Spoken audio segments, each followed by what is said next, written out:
저희가 한 걸음 한 걸음씩 건물의 입구로 다가가고 있는데요. 여기 보이는 문 모양이 이렇게 있고, 이 문 모양을 통과를 해서 그 다음 부분으로 한 걸음 더 접근을 하려고 합니다. 조금 더 접근하면은 이렇게 되고요. 한 걸음 더 들어가 보죠. 문을 통과해서 가면 확실하게 이 기역자가 안쪽으로 가라는 방향성을 주고 있다는 게 확실하게 느껴집니다. 왜냐면 이쪽 부분이 끊겨져 있고, 딱 끊겨져 있는 데다가 사실 여기 기둥이 있는데요. 기둥이 잘 보이지가 않기 때문에 이거는 이 안쪽으로 뭔가 이렇게 제스처를 취하고 있구나 하는 걸 알 수가 있어요. 그리고 이쪽에 발판이 깔려 있기 때문에 저 뒤에 이 문 형태는 이쪽 기둥이 보이지가 않아서 문으로서 성립이 안 되는 겁니다. 그래서 얘조차도 지금 이 위치에서는 같이 방향성을 주고 있다고 해석할 수가 있어요. 그래서 결국은 이쪽 방향으로 이렇게 들어가게 된다는 거죠. 그래서 접근하면은 저기 문이 보이고요. 다가가서 문을 열고 드디어 들어가게 됩니다. 근데 들어가기 전에 한 가지만 더 살펴보고 가고 싶은 게 있어요. 이 옆에 있는 창틀 모양인데요. 이 창틀을 한번 더 사진에서 확인을 해보면 이렇게 보입니다. 이거는 제가 약간 해질녘, 정확하게 얘기하면은 겨울 오후 4시 반쯤 찍어봅니다. 그러니까 파리는 겨울에 해가 거의 5시쯤 지기 때문에 4시 반이면은 어둑어둑해지고 내부에 조명을 켜거든요. 그러면은 더 확실하게 창틀 사이로 안쪽에 있는 원형 계단하고 램프가 보여요. 그리고 그래서 바깥에서 볼륨을 확인할 수가 있다는 거고요. 그래서 이 부분들은 투명한 유리로 했고, 이 부분은 반투명한 유리로 했죠. 그래서 그 의도가 메스가 뚫고 들어가는 방향성을 보여주긴 하는데 너무 명확히 보여준 건 아니에요. 왜냐면은 너무 명확히 보여주면은 이 보가 가다가 보가 양쪽으로 이렇게 나눠져 있고 이런 식으로 기둥이 있다는 것까지 너무 다 보여주면은 이게 원래 의도로 이렇게 방향성을 주려는 거였는데 이런 게 돼버리잖아요. 그렇기 때문에 뭔가 애매모호해져서 이 부분은 반투명하게 바꾼 거죠. 그리고 이 창틀이 주는 리듬감을 사람들이 이렇게 지나갈 때, 이렇게 걸어갈 때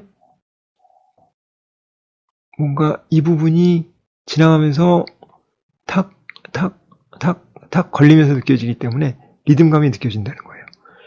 그래서 요 창틀은 그럼 뭐냐? 그러면은 사람들이 이렇게 가는 방향성을 더 확실하게 느끼게 하기 위해서 그런 거죠. 그러면은 이게 만약에 반대로 이 공면에 문이 있는데 이거를 이렇게 했으면은 어떻게 되느냐라고 질문을 할 수 있을 거예요. 그러면은 확실하게 이렇게 진행하는 방향성은 더 강해지는 건데요. 리듬감은 없어지는 거죠. 그래서 방향성은 극대화되되 리듬감은 없는 창틀 모양이 되는 거예요. 그래서 코르비제가 이거를 선택을 했고요. 그리고 사실 이런 창틀은 할 수가 없는 게, 그러면은 유리를 만들 때 공면 유리를, 이런 공면을 엄청나게 여러 개를 만들어야 되잖아요. 그 당시 기술로는 너무 비싸서 도저히 할 수가 없었을 거예요.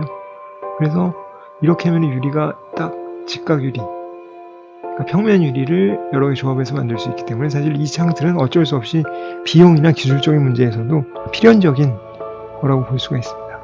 근데 확실한 건 하여튼 그 지나갈 때의 리듬감이라는 개념이 있는 거고요. 이거를 학생들이 그려놓은 스케치업으로 보면은요, 이게 그림자까지 이렇게 표현이 돼 있어서 이쪽 부분의 리듬감, 그리고 이렇게 탁탁탁탁 치는 리듬감, 이 양쪽에서 느껴지고 그림자의 리듬감까지 있다고 볼 수 있는 거죠. 그리고 이 친구들이 2011년에 모델링 했는데 엄청 열심히 했고 분석도 잘했어요. 성기범, 박준희, 이유진, 장준영 아주 열심히 잘했고요. 굉장히 제가 설명을 물론 미리 해주고서 모델링 한 거지만 아주 정교하게 잘했습니다. 그래서 사진상에서 보면은 이렇게 돼 있고 거의 비슷한, 그러니까 저희가 확인한 거하고 비슷한 거를 볼 수가 있고요. 이런 종류의 리듬감이 느껴지는 거를 다른 꼬르비제의 건물에서도 많이 볼 수가 있습니다. 그리고 유리 안쪽으로 볼륨이 보이고 하는 거를 알 수가 있고요. 이 사진에서 확인할 수 있는 거는 잘 보면은 요 안쪽에는 보가 이렇게 노출이 돼 있죠. 근데 여기 바깥쪽은 물론 문의 형태를 만들기 위해서 노출이 돼 있고, 이쪽은 보를 위로 뺐다는 거예요. 그래서 이게 만약에 이 아래쪽에 보가 있었으면은 이게 문이 아니라, 그러니까 문 모양이 아니라요, 이렇게 돼버렸겠죠. 이렇게 돼버리면서 저 안쪽에 것까지 하고 연결됐는데, 꼬르비제는 그거를 피하기 위해서 이렇게 하나 하고 이렇게 하나, 그리고 요 보는 위쪽으로 숨겼다 라는 거죠. 그래서 진짜 너무 꼼꼼하다. 이렇게 설계할 수 있을까? 정말 이렇게 한 거 맞나? 하는 생각이 들 정도로 꼼꼼하고, 사실 이런 거에 대한 기록은 안 남아 있습니다. 그래서 무슨 고대 피라미드의 신비도 아닌데 기록이 없기 때문에 증명할 방법은 없어요. 근데 이렇게 한 이유에 가장 타당한 설명이, 저를 적어도 설득한 거는 김현철 교수님의 설명이 그래도 제일 정합적이다. 그런 생각이 들어서 그게 꼬르비제의 의도였겠지라고 생각을 하고 있습니다. 그리고 이쪽 부분도 역시 마찬가지고, 아래쪽이 이렇게 튀어나와 있는 데다가 더군다나 신발털이까지 해놨기 때문에 더 안쪽으로 진입하게 되는 거죠. 그래서 이런 종류의 창틀의 리듬감이 여기서는, 이 빌라사부아에서는 일정한 간격으로 유지되어 있지만 이거를 불규칙적으로 사용하는 경우도 있어요. 그래서 꼬르비제가 설계한 라툴레트 수도원이 그 대표적인 사례인데요. 라툴레트 수도원은 꼬르비제의 중반기 작품입니다. 그래서 거의 후반으로 넘어가는 부분에 설계가 된 건데, 그러니까 필로티 이제 기둥도 변형해서 사용을 하죠. 그리고 어떤 부분에서는 원기둥, 어떤 부분에서는 판기둥으로 사용을 하고요. 그리고 볼륨들을 띄워놨는데, 위에는 브리지 솔레이유, 햇빛을 부셔주는 장치로 수도사들 개인 방이 있고, 그 다음에 아래쪽 공공시설들, 뭐 식사하는 곳, 같이 모여서 토론하는 곳, 그런 부분들은 잘 보면은 창틀을 불규칙적인 간격으로 만들었다라는 것을 알 수가 있습니다. 그래서 안쪽에서 보면은 이렇게 보여요. 그래서 바깥쪽에서는 브리지 솔레이유하고 파동창이 쓰였었는데, 이 안쪽에 보면은 파동창이 눈에 띄고, 그리고 이런 종류의 약간 비정형적인, 근데 바람개비의 방향성을 갖는 것 같은, 그러니까 점대층으로 되어 있는 창틀 모양을 또 사용을 합니다.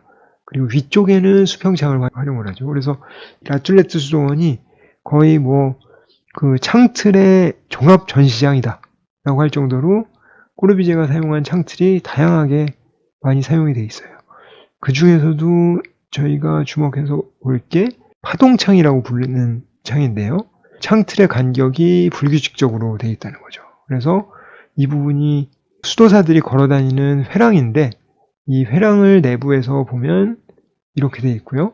창틀의 불규칙적인 간격이 리듬감으로 느껴집니다. 그래서 둥둥 그러니까 이게 리듬감이 천천히 쳤다가 빨리 쳤다가 하는 것들이 느껴지고, 그리고 그게 그림자에 의해서 또 더 강화가 되는 거죠.